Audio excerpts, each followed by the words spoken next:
Alright, so now here's the applied project, radiation from the stars. So any object emits radiation when heated. A black body is a system that absorbs all the radiation that falls on it.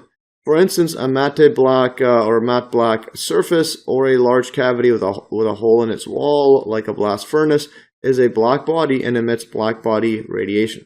And just note, essentially a black body absorbs all incoming light and emits outgoing light that is not dependent on the type of incoming light. The outgoing light is dependent only on its temperature, and a good approximation is a small hole inside a hollow object.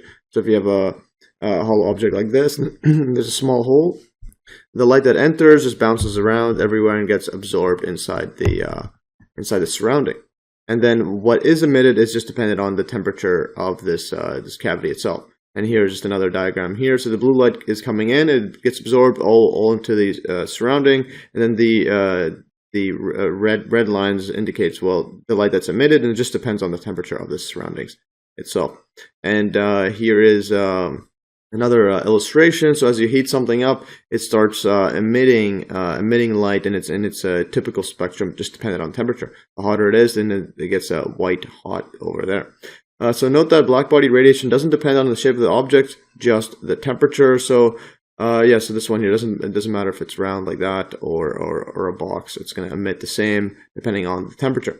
And here's here's another blast furnace or oven or whatnot. So there's just a hole in the wall. All the light goes in. It just gets stuck inside, and what's emitted is just dependent on the temperature. It's all the light that's coming up, and there it is. It's getting yellowish hot, and you could also look at a table of different colors and their corresponding temperatures. So you can see here this is brownish red, then it gets yellowish, and then it'll get yellow/orange. Gets all the way up to white hot. So you could check with this one here.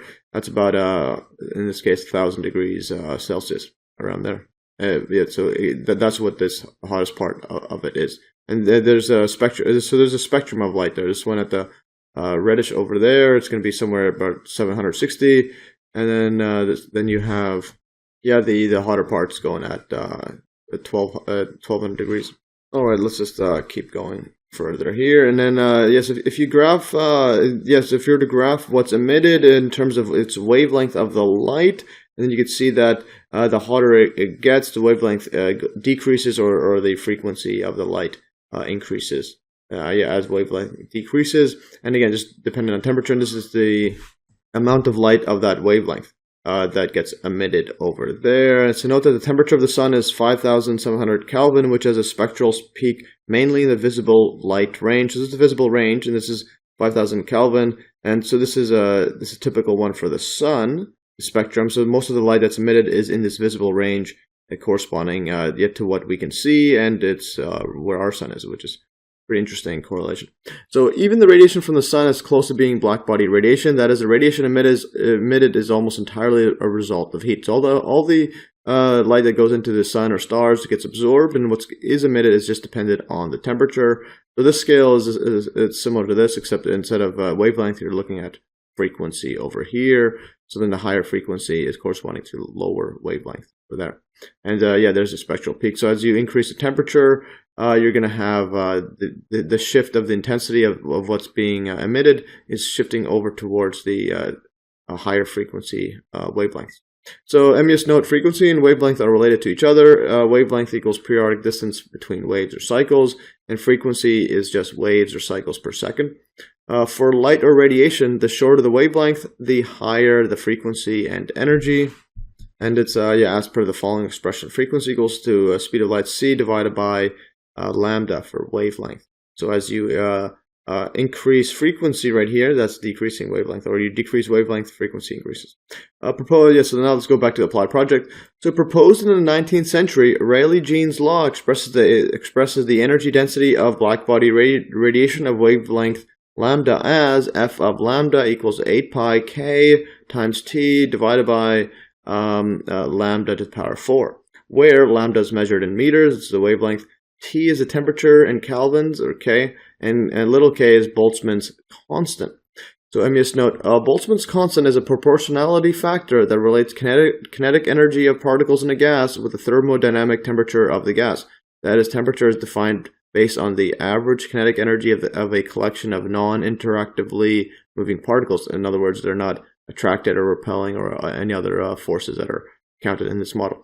Boltzmann's constant is also applied to electromagnetic waves. So you could model this particles or waves using this similar model, this Boltzmann's distribution, and with its constant. So anyways, the Kelvin, or K, is the base unit of temperature in the International System of Units, SI. And then also note that water freezes at 273.15 Kelvin, or 0 degrees Celsius, or 32 degrees Fahrenheit. And then it boils at 373.15 Kelvin, or 100 degrees C, or 212 degrees Fahrenheit. So interesting, if you take the difference between these and see the difference between boiling and freezing, we get water boiling minus water freezing equals 100 K, or 100 degrees C, or 180 degrees Fahrenheit. It's pretty interesting there. All right, let's keep going further. So 0 K, or absolute zero, is the lowest of motion of ideal gases, which are based on a simplified model of point particles having no spatial dimension and don't have interparticle interactions such as attraction or repulsion. So again, similar to the Boltzmann's distribution of basically infinitely many of infinitely small particles that are just moving around. And so that's what Kelvin is based on, absolute zero of motion. And then define that as zero temperature. So anyways, going further, so the Rayleigh-Jeans Law agrees with the experimental measurements for long wavelengths, but disagrees drastically for short wavelengths. The law predicts that the F of the energy density of a particular wavelength goes to infinity as lambda goes to 0 from the right side, 0 plus.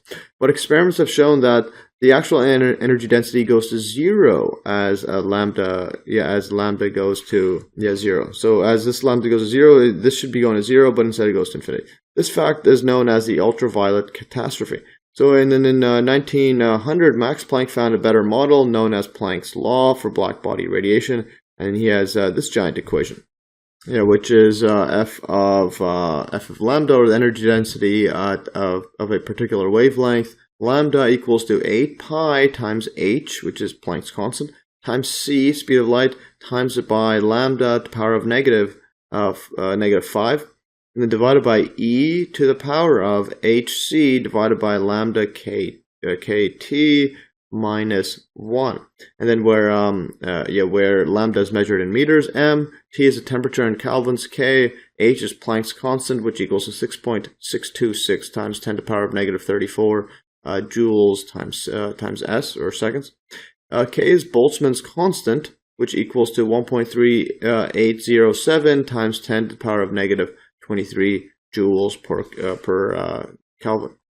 And c is speed of light, which equals to 2.997925 times 10 to the 8 meters per second. Let me just note, Planck's constant is the speed of, Planck's constant is considered the, quote, quantum of action, and is multiplied by a photon's frequency to obtain its energy.